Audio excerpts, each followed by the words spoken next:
Parent Entrepreneur Power. Conversation number 197. Parent Entrepreneur Power. Wait, what? It's Mama Power!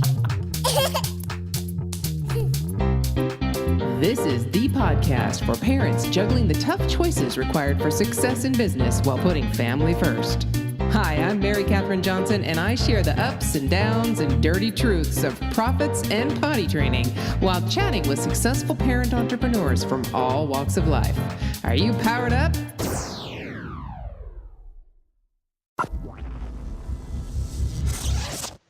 Hey there, Power Parents. Guess who? Mary Catherine Johnson. And I get to chat with someone that I met recently.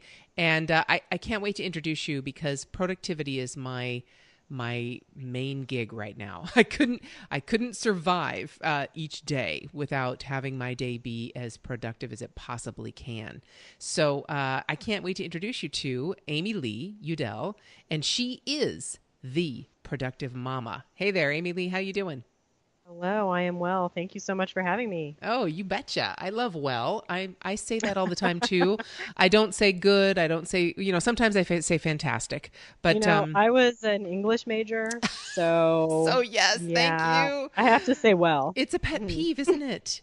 Yeah, I know. I have the same thing. I wasn't an English major, but I love English and words and language and writing and all of that good stuff. So, hey, anyway, I'm glad you're well. I'm well also. But if you could introduce yourself to the people out there in the audience listening to our amazing voices by telling us a little bit about your story, your once upon a time story. How did you do this whole parenting and entrepreneur thing at the same time? How did you get so crazy to do that? Sure, yeah, I guess it was a little crazy. So it kind of started... I worked at a few internet startups right before the dot bomb, so about 2000, and then it all dot bombed. And so then I was out of a job for a little bit and said, well, I just gotten married. Maybe I'll go get my MBA. And then lo and behold, I was expecting. So I knew I wanted to be home. I wanted to be with my child, my kids, but for financial reasons and also just, I don't know, that's kind of part of my identity. I'm always busy. I don't know. I said, what could I do to be home, but also earn a little income? So I actually started with a wedding business. I was a discount bridal service rep, and they have since gone under, but I had a wedding related business for many years. And then I taught infant toddler sign language around town. And in my work there, I worked a lot with a childbirth and parenting resource center in town, teaching more classes for them. And I eventually bought that business. That was in 2009. So I was teaching childbirth classes, parenting classes. Infant toddler sign language was still a part of that, a big part of that. And then I sold that and contracted with a nonprofit for a little while. And then, so what I've done over the years has really just shifted with what my family has needed, right? What stage were my kids at? What did they need from me? And during all of this, I also homeschool, so I'm working that in as well. And then I really loved the work I did with the nonprofit, but I found that my kids were getting busier with their activities. And I was driving them around all the time. And I also had one start school in there. And I just felt like I wasn't able to really give what I should have been to the nonprofit. So then I shifted again. And with their crazy schedules, I realized I could write, I could blog, all around that. So I just shifted to make it work in my life. And also, with that childbirth and parenting business, I was always being asked, and I was continued to be asked after that. When I met socially, a lot of times with other moms or even in the classes, what's your schedule like? How do you fit it all in? How can how do families work and homeschool? How do you get your kids here and there and everywhere. Lots of questions about still being able to cook and family meals, and how do you afford organics, or gosh, you make your own bread, or yogurt or whatever. So I was always answering a lot of these questions. And during all of this, I wrote a monthly column for our local natural foods cooperative. And so I was often referring to a lot of those articles, and I said, you know what, I could just put all of these together on a blog and share those with everybody. These are the questions that everybody asks me. So that's kind of how I got to where I am right now, sitting here talking to you. So we went from we covered a span of 17 years pretty quick. We did. Yeah. Wow. Yeah. And I got to tell you, there's lots of things I can relate to in that little speech there. Yeah, a couple of them I want to kind of unpack a little bit. A couple of them I want to dive into. First off, let me ask you, when you did the sign language and stuff, was that baby signs or was it something else? It was the first company was Northlight Communications, which is the Dr. Garcia's book, Sign with Your Baby. So their program, and then I moved to, oh my gosh, it just flew out of my brain. Alex and Leah, Signing Time. Ah, okay. Signing Time, yeah. So I did that for 10 years. Wasn't that fun? It was. That I was just turned into that that community way back. I think it was probably 2004. And it was through a local gal. It was in a local group, and she was doing baby signs, and I think she's still doing baby signs, but her kids are in middle school now. Yeah. But it's really, and I used some of those things, and it was just so freaky to me when my son was going to kindergarten and I did the sign for thank you. And as he was doing something in the kindergarten, and I just signed thank you to give him the hint that he needs to say thank you. And he did. And I still do that. I know. I still Isn't do that that to remind my kids, hey, say thank you for that ride. I know. Or dinner or whatever. Yep, Isn't I still do it. Amazing. It's just amazing how they do that. And the same thing, of course, the I love you sign was what brought my his kindergarten teacher to tears when I was saying goodbye to him. And I was just giving him the I love you sign going, oh God, I've got to hold it together till I get out of sight. Yeah, it's such a great tool. I also worked a lot with child cares and early learning folks to use signs in classroom management and for pre-literacy skills. So I think the benefits are amazing. And I'm not teaching it anymore, but I'm glad that it really caught on and a lot of people are taking advantage of it. Yeah, it's amazing. So Power Parents, if you're out there and you have no idea what we're talking about, just look up sign language for babies and you'll see what we're talking about. And you'll see the two companies that Amylee mentioned and also Baby Signs that I was involved with. Okay, so that's that. I'm so glad to hear another mom doing that. And then going back to, you talked about your identity. And that's a really big one for me. That's one that has shifted quite a bit. So you mentioned about having the kids and not working and wanting to stay home, but then your identity was wrapped up in work. And, if you're okay with that, I'd love to talk about that a little bit because I think all of us really, that's one of the things that kind of motivates us. And it was definitely mine. I mean, I was a high-powered person. I was the main breadwinner of my family. I made the most money. I was hard charging. I was all those things. And then I have this kid and I'm thinking, okay, I want to stay home, but I really can't. So I went down to 4 days a week and I was still in a managerial role and I was pumping at the same time and it was nuts. Yeah. I mean, nuts. With my husband staying home and then same thing. I was in the dot bomb as well and lost my job and blah, blah. So it was a really tough time. How do you still identify with what you do or have you morphed that at all? I think it's morphed in that I identify that I'm a mom. So now, I'm totally okay when people ask, well, what do you do? I'll say the first thing is I'm a homeschool mom. And I think, that is a job and that does take a lot of different skills and you can be proud of saying that. But I think that especially growing up in this country, we're a very individualistic society. Yep. And from a very young age, I was, groomed to do well in school and to succeed that way and then to get a scholarship and to get a good job. And so it does kind of become part of your identity. that you can do this. If I wanted to, I could go do this job or take this on.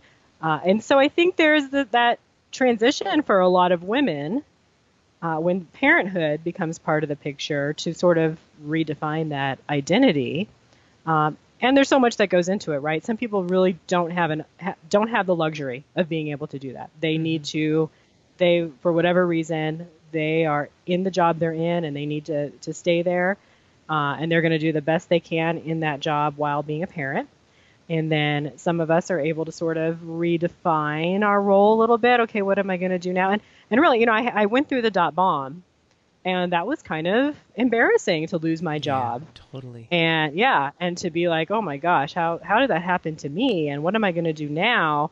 But for me, it worked out because then I got pregnant, and then I had, okay, now I'm going to create something new in lots of different ways, right? Mm-hmm. And how is this going to fit? And my husband wanted me to be with the kids too, so that worked out really well. But like I said earlier, maybe it's just because I always have to stay busy. I don't know, Yeah, I know. Yeah, I agree 100%. And maybe somebody else says, I am, quote unquote, just, I don't want to say that, but I'm going to primarily focus on being a mom. I'm not going to be worrying about income and generating income. And one of the things I say a lot in a lot of what I do for my Productive Mama blog is that every single mama, every single parent, especially a mom is productive no matter what. Because first of all, you produced a person. If you didn't produce a person, you raised a person. You're in the process of producing the final product or the evolving product of this person. Yep. Second of all, you're probably getting them fed every day. You're probably getting them clothed every day. In some way, you're educating them. Even if you're not a homeschool mom or don't identify that way, you are educating your children. Right. So every mom is productive, no matter what. And then some moms have these other elements of working that they also want to be productive in that goes into their identity as well. But now I'm totally fine. I kind of primarily answer because also it can be hard to explain to people what you do when you blog or when you don't have a traditional job. Then it's sort of easier to say, oh, I'm a homeschool mom, because that takes a lot of time, so people can appreciate that. At least you don't get what do you do all day. Yeah. For sure. Oh yeah. No, that you don't. That wow. Yes, definitely. So I'm really glad that we took a little time there, because I know there are a lot of us that's one of the biggest issues with this whole parenting and entrepreneur thing is that we identify ourselves based on our monetary contribution to the family. And it's not something I've totally broken away from. I still identify my monetary contribution to the family, and never really, honestly, never just was, quote unquote, just a mom. And those that are, I always look at it like you are contributing financially to your family, course. right? Because how much money are you saving your family? Totally. Yeah, totally. Right. And I'm not saying that in the sense that I couldn't be that. I'm saying that in a sense that was a self-imposed identity, and it didn't have to be there. It did not at all have to be there. And I agree. I don't know whether it's just that my brain wanted that extra thing, or whether it was just my justification for being home that I still had to contribute. Or it's just a part of who we are somehow. It is, it really, I just can't. Yeah, I'm constantly having to do the next thing. Yeah, it's just, I get it. I really am wired that way. But yeah, it's funny though. I've sat and thought about that lately. That it's okay to have the identity as mom, and that is productive. That is busy. That is rewarding. That is contributing. It definitely is. And it's interesting. Some people may be out there still thinking that it's not, and it definitely is. Especially I was raised, really, my young years were in the 70s. So that's when the whole women's liberation movement just went nuts. And that's what I was raised in, that women can do everything, and it stuck. And so I still do everything. I feel the same way. My mom actually was more educated than my dad, Yeah. but he was in the military, so my mom couldn't really build a career because of how much we moved around. Moving, But I yeah. definitely came from that. Um, you can get educated, you can do whatever you want, and I feel blessed that I've been able to do what I want, which is be with my kids and also fulfill myself in these other ways as well. Yeah, definitely. Yeah. And it's only recently that I've actually stopped being Superwoman Mm, and basically stopped cleaning my own house yeah, and, doing those kinds of things. I really know, and I've learned very, very well that a single minded focus really makes you way more successful than thinking you can multitask right. Do everything. because you can't. You can't multitask and be successful at all of it. So Right. I've really let go of a lot of that stuff. So um, yeah, wow. Okay, so tell us a little bit more. You got into blogging. You thought about the fact that you could do this while you were traipsing your kids all over the countryside, and so what did you blog about? So you brought in the things that you talked about for the Natural Foods Co-op, and Yeah, so because I talk a lot about, I talk a little about nutrition, not too much, but a lot about food because as parents, we spend so much time and energy and money on feeding our kids. So I feel like if you can be productive in that area and really efficient in that area, that goes a long way toward your family's happiness, really. But other things I talk about working at home, and I try to highlight tools to help with that. Um, Ways to save money, I highlight that. Everybody, we could all do a lot of things to save money, but we all have to sort of decide where we want to put our energy into that. So I don't make judgments as far as, everybody should shop at a thrift store and everybody should, um, only shop these kind of sales or whatever. I just try to say, hey, here are some things you could do. Um, and here's what's worked for me, and here's the pros and cons. A lot of my articles, I try to just start out with the bottom line because I know everybody's busy, right? right. They don't necessarily want to read my long, detailed review of this or that. But so I try to give them the bottom line, like this might work for you if, you don't like. Let's say it's a hotspot, so a wireless hotspot, so you can work on the go. Might work for you if you don't download a lot of movies, if you don't do this, if you don't want to pay this kind of fee. It might work. I just try to give the bottom line. So if you don't want to read the whole article, that's okay. Just just read the bottom line, and then if you're interested, you can read more. So yeah, I do a lot about saving time, saving money, saving energy, and then occasionally just something that strikes me.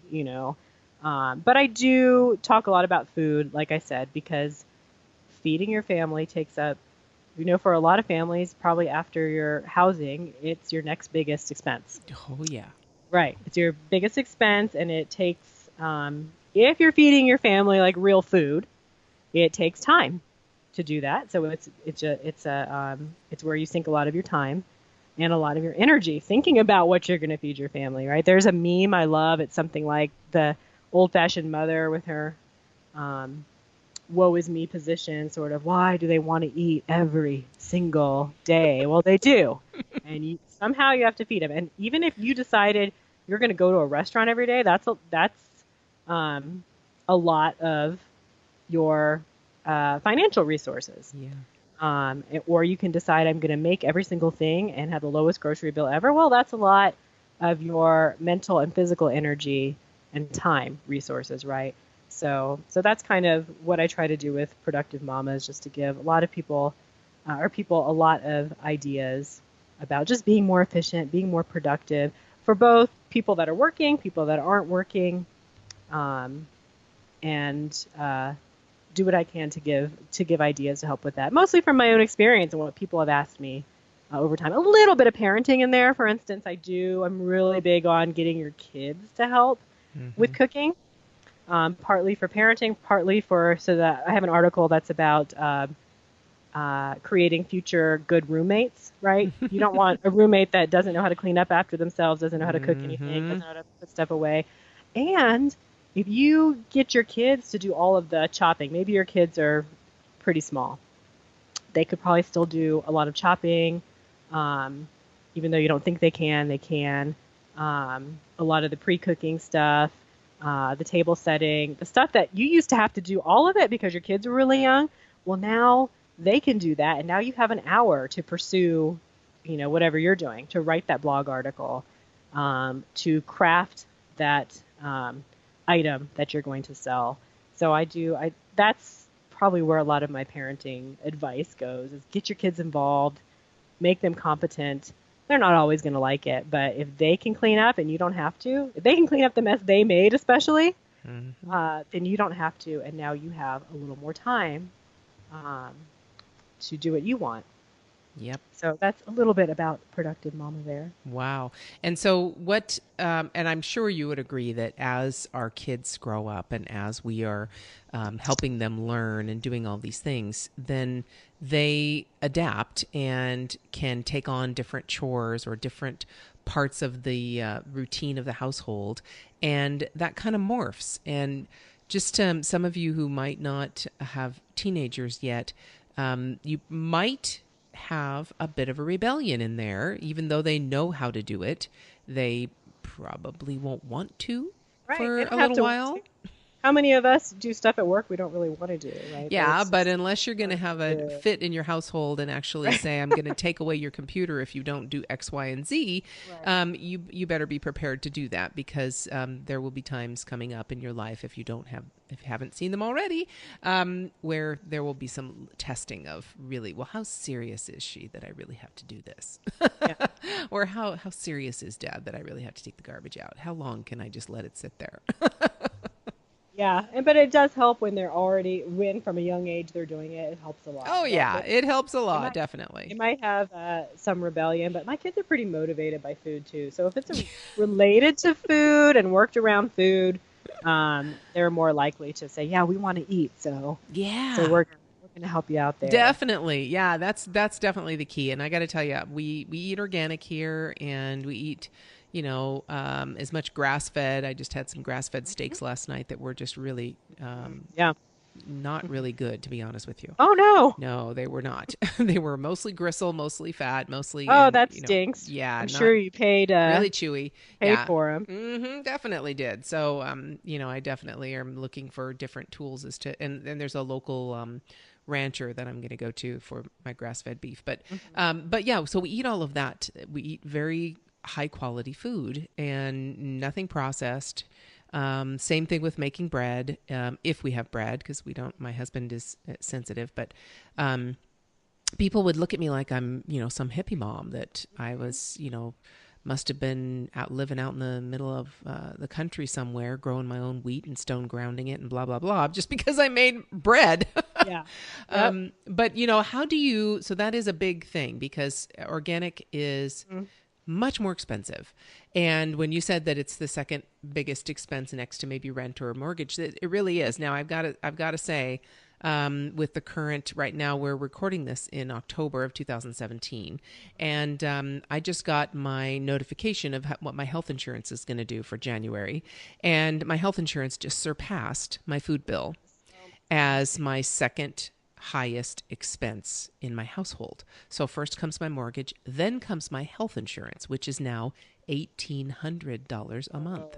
Wow. And that surpasses my $300 a week grocery bill for 2 young men and mom and dad. So that's crazy, and we could talk about that all the time we want, but I want to actually keep myself positive and not crying with anger. So I'll stay on the food. But, so there's $300 a week minimum that I spend for 4 people. And sometimes I need to go back to the store because I buy fresh, organic, and that, we go through it pretty quickly, and I can't buy 12 pears. Right. They'll go bad before. Or they'll all get eaten in 2 days. Or they'll all get eaten in 2 days because it's 12 of them, and oh my gosh, Mom bought so many, I might as well eat them all because they're delicious. Yep. So so I'm going back to the store and getting here and there and everywhere, and so it's a pretty high price to buy really good food and it is. Cook and all what's your own frustrating, stuff. What's frustrating about your insurance situation is you're doing that. You are investing in that food because you're investing in your health in the hopes that you're not going to need that health insurance. But here you have to pay for it anyway. I don't use it at all. I haven't been to the doctor for anything for a minimum of 5 years. Yeah. I mean, except for, preventive. Right. Okay. Right. So, pap smears and mammograms and those kinds of preventive Right. things, which are only every 2 years anyway. So I haven't been to the doctor for 5 years, but yet my bill is $700 a month. And for all three of the boys, my two sons and my husband, theirs is it's 800 going up to $900 a month. And I'm almost as much as all three of them. Yeah. It's crazy. Anyway, let's not talk about that. I'm going to stay zen and happy. Right. Back to the positive. Yes, definitely. But yeah, so how do we get that that bill down a bit? What do you have any suggestions? I'm totally being selfish. Yeah. The first thing I always suggest to people is, you want to talk to your partner and make sure you're on the same page about what your priorities are, right? So if my husband started grad school and he couldn't work when we had two kids, and we were going to be living on loans essentially. So, Ooh. That's just an example of a time where we had to sit down and say, okay, what are our priorities? What are we going to spend on? Mm-hmm. Do we want to say, okay, all meat is organic. We're going to be more flexible with the vegetables. Do we, just make sure you're both on the same page, because you don't want one person to sort of resent, we spend so much money Spending here. all the money, yeah. Mm-hmm. Right. So that's, I think, always a good starting point, because then that makes you really evaluate. It makes you sit down and say, well, how much are we spending? And where might we be able to cut it? Right now on the blog on Productive Mama, I'm hosting sort of a pantry challenge. And I like to do this once a year. And I've kind of come up with some tools that I think are very useful. And I just give them away on the blog to do a pantry challenge, which is some people do it where they don't want to spend any money on groceries and just use up what they have in the house. So for some people, this is about clearing out the pantry, kind of taking stock of what we have. And for other people, it's about saving money. And so last year I saved a few $100s, and it immediately we got a kitten, so it had to, get fixed. So that's where it went. And this year I think it's going to go toward obedience classes for the puppy we got. But still, at least I know, hey, that was the money. That didn't have to be, that was from my savings, which is valuable. Yeah. And so I try to make it, some people get really stressed out about a pantry challenge. Like it's going to be really strict. I make mine really flexible for the person, because some people want fresh fruit. So if one of your rules might be that it's okay to go get fresh fruit once a week. So that can be exempt from the pantry challenge. But it's really about taking stock of what you already have, because a lot of us stock our freezer, stock our pantries when things go on sale, and then kind of forget what we have in there. So I like to suggest once a year, make a list of what you have, build your menu around that, and you might be amazed at how much you can save. One lady that participated last year wrote me that she basically, I think she saved around $300. I did it during the holidays, which is kind of a crazy time to do it. But it worked for some people. And then she was able to, I guess she likes to help homeless folks who might need some temporary time in a hotel. She was able to put that toward that endeavor, which I thought was lovely. It was That's great amazing. to hear that. Yeah. So I like to do a pantry challenge now and then, especially if it's, you have an unexpected expense coming up. So maybe, you're thinking, oh, January, I don't know if we can adjust our budget that fast to accommodate this huge new bill that we weren't expecting. So you could try, a pantry challenge. Beginning of the year is always a good time, right? Everyone's really motivated to make these positive changes. So January is a good time to do that. Yeah. And then, I'm big into making what you can, but that has to sort of be part of your routine. So it can't be like, now I'm going to make everything, right? One of the cheapest things to make that has a big impact on your health is broth, because you probably already have the chicken carcass. You just ate the chicken. Right. You just had your steaks and there were some bones in them. Right. It costs you nothing to make broth from that. And some people think, oh, broth, I can just buy that. Oh, it makes a world of difference when you have homemade broth. Oh, yes. So little things like that. Think of, what do I already have that won't cost me really anything extra to do, or won't cost me that much extra time, because those will be easy to adopt. And then the other thing I'm really big on is freezer meals. This saves so much in time when I have those days for me when, I've got two girls at this practice in this part of town, and one that I have to get over here. And I'm kind of have accepted. I really fought for a long time that kind of life. That was one of the reasons I chose to homeschool, because I saw all these families around me. Their kids were in school all day, and then they had their kids in, soccer and gymnastics, and nothing wrong with those. I'm just picking those out. Mm-hmm. But they had everybody booked until like after dinner time, and so they didn't get much time together. And so I wanted to be with my kids during the day, and then afternoon we could do one activity. I kind of limit it to one activity per kid, especially when they're younger. Mm-hmm. I think that is more than enough for a little kid. But now my youngest is 10, and everybody is involved in a lot of things. So it is wonderful to be able to take a pre-made meal out of the freezer, dump it in the crock pot, and I don't have to think about dinner. Maybe we're going to have some sliced vegetables on the side. Guess what? I get the kids to do that. Yep. And that has freed up so much time for me. But also I was surprised. So now I've taken it from freezer meals, and then I joined a freezer meal club. And that has been revolutionary for me. Because I found that I'm saving money. Now, our club, we want organic, grass-fed, especially the protein.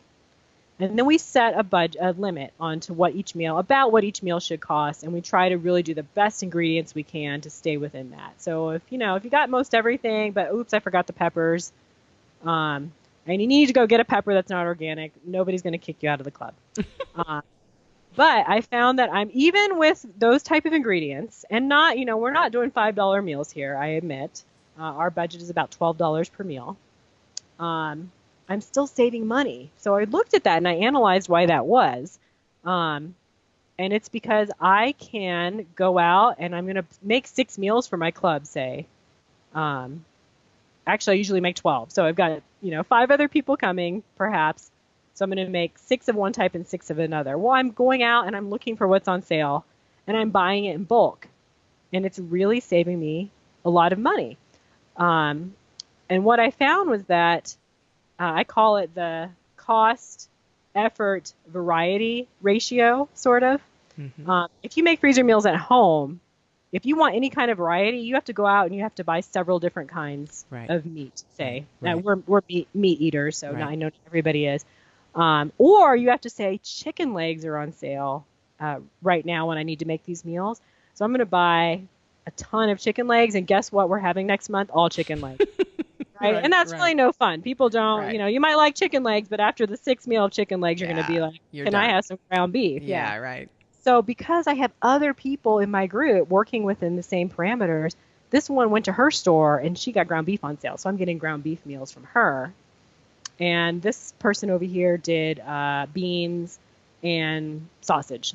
And so I've got this, I'm spending less, but I'm getting more variety, and my effort is really low too, because I'm just making the same meals. I'm dumping the same stuff into the containers. I'm not having to make 10 different meals for myself. I'm making one kind of meal or 2 kind of meals. But when I come home, when we all get together and exchange our meals, I'm coming back with 12 different meals. Right. So that has been revolutionary for me, especially just in the time saving. I'm serious when I say I cook half the dinners I used to. And so that is, for me, for somebody who cooks whole foods, that is an hour to 2 hours a day. Yeah. That is now freed up for me to pursue my business interests, to do volunteer work, to work with the kids on something, one of their making Halloween costumes. That's coming up. It being October, that always ends up taking way more of my time and energy than I wanted to. Yep. But now I have that early evening time slot back where I don't have to do that anymore because I have the meals. Yeah. So that's really, I've been pushing that a lot lately because I just feel like the energy savings, the money savings are huge. And additionally, what I love about my group and what I really promote when I tell other people about this is that we always add in 1 or 2 extra meals. And so we're able to bless others with almost no extra effort. Yeah. So, and we're women, especially, we're community minded, right? We want to help our friend that just had a baby, or a friend that lost somebody close to them. Right. And in the past, boy, I wanted to bring a meal to them, but I was struggling just feeding myself and my own family. Right. And I had the best intentions, but getting the meal together and then taking it over to them, oh my gosh, I was embarrassed sometimes Right. how I didn't really come through. Right. So with my freezer meal club, it benefits, it blesses the community in two ways. Number one, I have a stash of meals in my freezer. So if something comes up suddenly, I can grab one, I can take it to them. The second way is that as a group, when we meet, we all add an extra meal or two, and now I have 12 meals that I take to Right. somebody. And the gratitude that they have when they are in this time of transition and unfortunately often tragedy, to suddenly now they don't have to think about dinner at all, and they're getting a home cooked meal, Yeah. and they love that. So It makes a huge difference. it does, and Definitely. I'm always just amazed at just how grateful they are, especially when it's something tragic. Of course, when you have a baby, that's a wonderful thing. You know that's a temporary time where you're not able to really get the meals together like you want to. But when somebody is going through something really bad and they don't know how long it's going to take for them to really come out of that, it feels great to help them, and they are so grateful. So I'm grateful to my club that we do this. We have helped people who've lost, family members to cancer, who've lost babies, who've had babies and are in a joyful time, who've had a kid in the hospital, things like that. So, obviously, I think freezer meal clubs are the answer to everything. There I you know go. not everybody does, but in context of this show, the time it has given back to me. So I spend less than an hour making a meal for 6 people. Rather than an hour a day making a meal for my family. And then Yeah. I come back with 12 meals ready Yeah. to go. Yeah. And it has just given me back so much time. That's how I was able to write my book and to put my course together, and to keep up with my kids was the time Yeah. that it's given. Definitely. Well, okay. So Yeah. Power Parents, look around for some freezer groups that you can join. But it's difficult for me because my husband has quite a few restrictions.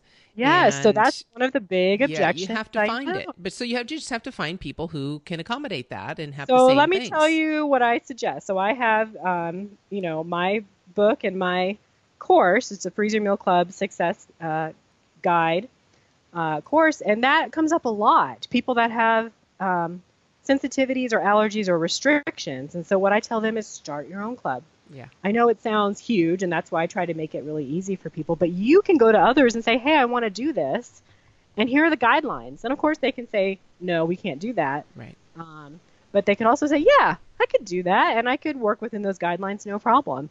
Because what you need might not be out there, right, that you can see, so you can create it, and Yeah. it's really the effort you put in at the beginning. I think it's fun, but some people might think it's an effort to organize. Oh no, it's totally. So I do the same thing around Christmas time. We have like a cookie club kind Yeah. of thing where Yes. we get together and I send the boys out. They go to Grandpa's house and stay at Grandpa's house for the weekend. And oh my gosh, Mom gets And you go time crazy. by herself. Yeah. It is so amazing.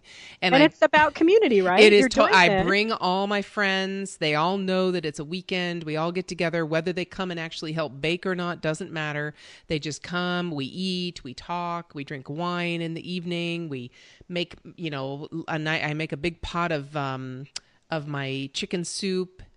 For the afternoon meal, and we Yeah. just bake. And I'm baking the entire weekend from, 8 o'clock in the morning on Saturday all the way through till, at least 6 o'clock at night on Sunday.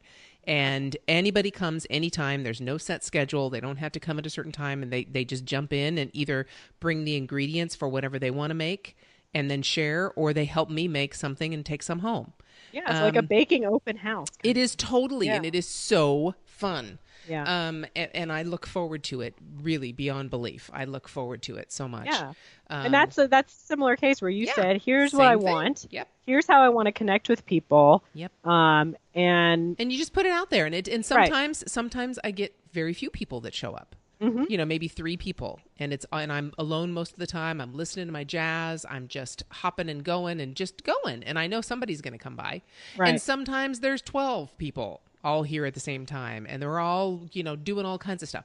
And as long as my expectation is not that the people have to be there and everything has to happen this certain way, and it's just open and letting people come, that's fantastic. Now in a freezer, the freezer club would be a little bit different. There is going to have to be a commitment because you all have to share the meals, and I totally get that. And as long as you can get people to do that, then, and with your specific requirements, of course it would be an amazing thing. Yeah, well, and you actually can be very flexible. So a lot of people, when they think about a freezer meal club, they think we all are getting together at the same time to cook. Yeah, no. And so you have to be there.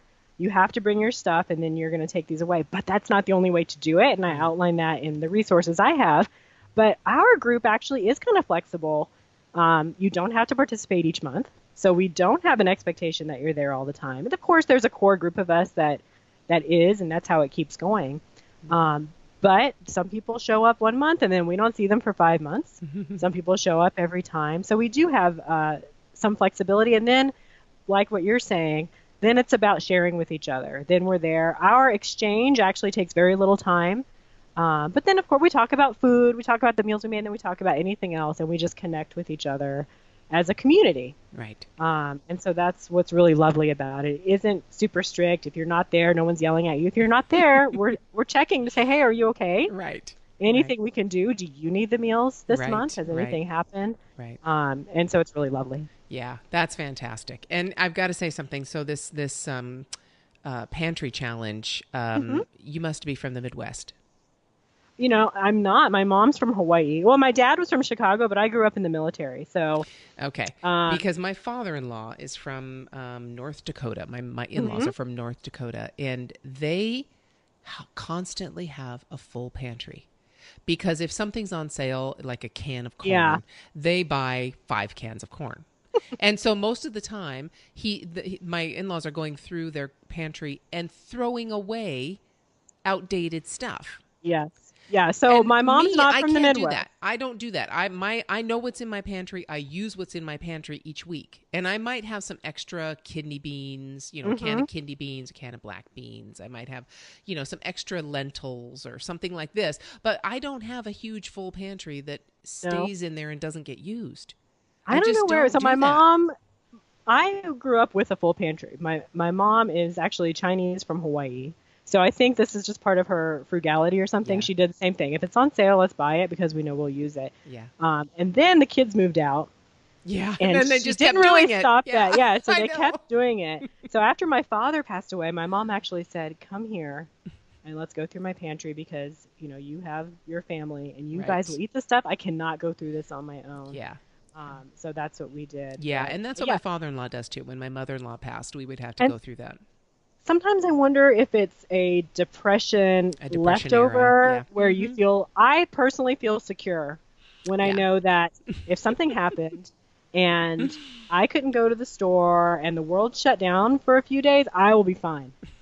I will be able to take out cans of things and rehydrate things and, beans, cook my beans. Yeah. And we're going to have plenty of full balanced meals. So that does make me feel good. That is sort of a security thing for me. But I know people that don't have the space, to well, and I just don't. And it's just not a habit that I have. Right. Yeah. It's just not. And if I had to go into first off, I wouldn't have the meat, and my husband would be looking at me like, where is the meal?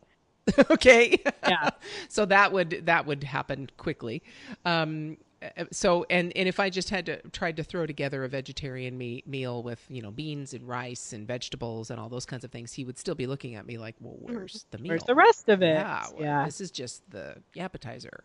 So now I will say the pantry challenge also includes your freezer. So if you do have a freezer full of stuff, same thing. No, there's nothing in there. Okay. I buy everything fresh. I just buy everything fresh and cook it fresh. Now, however, you have given me an amazing idea and I usually do cook ahead for the week. So I will have like Sunday, I'll cook and I'll make maybe some breakfast meals. So there's these little egg muffins that I do that are just eggs and bacon and, green onions and peppers and put them in a muffin tin. And we've got, pop in your mouth easy Mm-hmm. go. And so Ready to I'll go. make a bunch of those for the week, or I'll make a meal for evening time. If I do a big soup or a big casserole meal or something like that, or I'll make pulled pork for lunches, and then the pulled pork is there for their lunches all week. So I do that, but I don't do it ahead of time so that I have several weeks worth of stuff sitting around anywhere. So I am a total. I loved it when I went to Europe. We went and went to Europe last summer, and it was amazing. People go to the store like almost every day Right. Yeah, and to get their fresh fresh food. meals, fresh vegetables, fresh fruits, and all that kind of stuff. And because it's just a local little store, it's not a Costco, right? It's not a huge Yeah. Costco. And it's So right there in their neighborhood. it's right there. That They can walk by. to. Yeah, they come from the tube and they go by the store and get dinner and they're home. So so it's that kind of style of living that that I have. And I think that you had an episode. It was like systemized meal prep for your for time management. Yes. A while back. And I think as long as any person, especially the parent at home entrepreneur, has some sort of system for their meal prep, they're way ahead of the game, because so many people still, come home, or the clock rolls around and they go, oh, shoot, what am I making for dinner tonight? And so there's the stress, right? Some people kind of go into panic mode. Right. And that's stressful. So if you can just take that out, oh my gosh, how much has your life improved? Oh, yes. If And you at planned least- anything, your budget Yes. is better off for it as well. Yes, definitely. Because what you don't want to do, which is what everybody ends up doing, especially with two people working, is they open a box. Right. And there's the meal. And Right. I used to do that. And I actually looked at there's one box that was a chicken thing. And you have chicken and you provided the chicken, and they had the rice and the seasoning and that kind of. Yeah. And I looked at that and went, are you kidding me? I could do this so easy. And I just started doing it. Same exact meal made it so much better. Right. Because then I take those meals, and the same with my my chicken soup. I can start with the basic chicken and carrots and celery and onions, and then you can make that taste totally differently every single time you do it. You can give it a south of the border feel to it. You can add some black beans and some cilantro, and I think that comes from experience. I think a lot of young moms, if they grew up with the boxes, they're not confident a lot of times in doing that. So I'm trying to kind of maybe bridge the gap of, hey, I've got something that you can make ahead of time, and then it's the same thing. Instead of opening the box, you open the bag, or you open the casserole dish. Yep. Yeah, you open your freezer, and there it is, all ready for you to go. That's but fantastic. like I said, I think if anybody has a system that saves time and energy and money and any kind of stress, then they are doing great. You know what, Amylee, thank you for doing that. And I, Power Parents, you've got these are tools that are just as valuable to me as my lead pages, as my WordPress, as my Facebook Messenger. Now that you know I'm in Facebook, these tools are just as valuable, if not more so, than all of those tools that I use to run my business. Because without them, I wouldn't be able to have the time to run my business. Now, if I just had teenagers who came back into the kitchen without me being a grumpy mom, then my life would be perfect. So we all got to work on something. That too shall change. Yes. Wow. All right. Well, Amylee, thank you so much for sharing. I'm really glad that there are so many similarities, obviously, in the things that we've done, and your advice and ideas. And I'm definitely going to start looking around for my friends and connections in my community to see who could do this whole freezer thing with me. And I'll check out your resources. Even just a few people and a few meals, it makes a world of difference. It does. All right. And so, Power Parents, all of Amylee's contact information will be in the show notes page. Go to the site and the show notes to get information on that. She talked about a guide, she talked about a course, and she just talked about her blog. So I'm sure there's lots of information and advice right there. So, Amylee, any last piece of wisdom you want to share to people out there that are looking to make their lives more productive? Well, first go to my blog. No. And just look at, start with one thing, I guess, would be my main thing. If you feel like you're stressed in any way because you don't have enough time, you're not as productive as you could be, start with Just start somewhere, take that step, and then the rest will follow. You heard it. All right. Thanks a lot. I so appreciate you joining us. Thank you. To get powered up for your day, just go to parententrepreneur.power.com and listen to any one of the over 100 episodes we've had so far with amazing entrepreneurs just like you. It might just help you feel like a grown-up again.